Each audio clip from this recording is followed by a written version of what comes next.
আসসালামু আলাইকুম। দেশ এবং দেশের বাইরে যে যেখান থেকে শুনছেন সবাইকে স্পোর্টস বাংলা আপডেট চ্যানেল থেকে জানাচ্ছি শুভেচ্ছা। চলে এলাম আরও কিছু নতুন আপডেট নিয়ে। আলজেরিয়া ফুটবল দলের সাম্প্রতিক আমূল পরিবর্তন এবং কোচ ভ্লাদিমির পেতকোভিচের জাদুকরী রণকৌশল নিয়ে চলুন বিশ্লেষণ করি।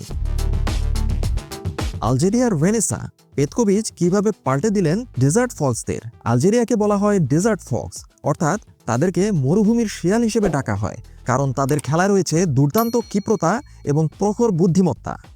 2024 সালের ফেব্রুয়ারিতে যখন ভ্লাদিমির পেতকোভিচ আলজেরিয়ার দায়িত্ব নিয়েছিলেন, তখন দলটি ছিল মানসিকভাবে বিধ্বস্ত, কারণ মাত্রই তারা আফ্রিকান নেশনস কাপের ভরাডুবি ঘটেছে। কিন্তু মাত্র 1.5 বছরে তিনি দলটিকে ইউরোপীয় ধাঁচে পুনর্গঠন করেছেন, যার ফলস্বরূপ তারা এখন 2025 আফ্রিকান কাপ অব নেশনস এবং 2026 বিশ্বকাপ উভয় টুর্নামেন্টেই জায়গা নিশ্চিত করে নিয়েছে। চলুন ভ্লাদিমির পেতকোভিচ এর ম্যাজিক এবং তার সাফল্যের পরিসংখ্যান বিশ্লেষণ করি। ভ্লাদিমির পেতকোভিচ, ল্যাজিও থেকে আলজেরিয়া, একজন লড়াকু কোচের ক্যারিয়ার। সারায়েভোতে জন্ম নেওয়া এই সুইস বজনিয়ান কোচ ফুটবলের বড় বড় মঞ্চে নিজেকে প্রমাণ করে চলেছেন। তার সাফল্য রয়েছে অপরিসীম। 2013 সালে ইতালিতে ল্যাজিওর হয়ে কোপা ইতালিয়া জয় এবং সুইজারল্যান্ড জাতীয় দলকে নিয়ে ইউরো 2020-র কোয়ার্টার ফাইনালে যাওয়া তার ক্যারিয়ারের এক উজ্জ্বলতম অধ্যায়।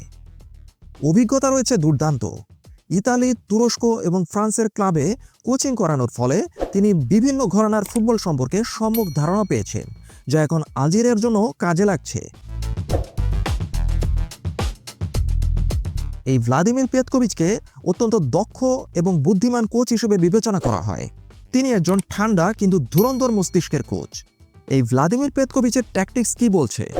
আলজেরিয়ার কোচ ভ্লাদিমির পেতকোভিচের ফুটবল মানেই ফ্ল্যাম্বয়েন্ট বা আক্রমণাত্মক ফুটবলের এক জয়গান। পেতকোভিচ আলজেরিয়ায় এসে ভয়ডরহীন ফুটবল উপহার দিয়ে যাচ্ছেন। তার ফরমেশন কি? তিনি মূলত 4-3-3 অ্যাটাকিং ফরমেশনে খেলতে পছন্দ করেন, তবে প্রয়োজন হলে তিনি 3-5-2 ফরমেশনেও দলকে মানিয়ে নিতে সাহায্য করেন। এক কথায় বলা যায় তিনি একজন ফ্লেক্সিবল কোচ। পরিস্থিতি অনুযায়ী তিনি তার ট্যাকটিক্স সাজিয়ে থাকেন। দলগত সংহতির উপর ভরসা করে থাকেন পেতকোভিচ। তিনি ব্যক্তিগত শৈল্পিক ফুটবলের চেয়ে দলগত প্রচেষ্টাকে বেশি গুরুত্ব দিয়ে থাকেন। তার ফুটবল দর্শন হচ্ছে মাঠে 11 জনকেই একসাথে আক্রমণে যেতে হবে এবং আবার সেই 11 জনকেই একসাথে ডিফেন্সে চলে আসতে হবে।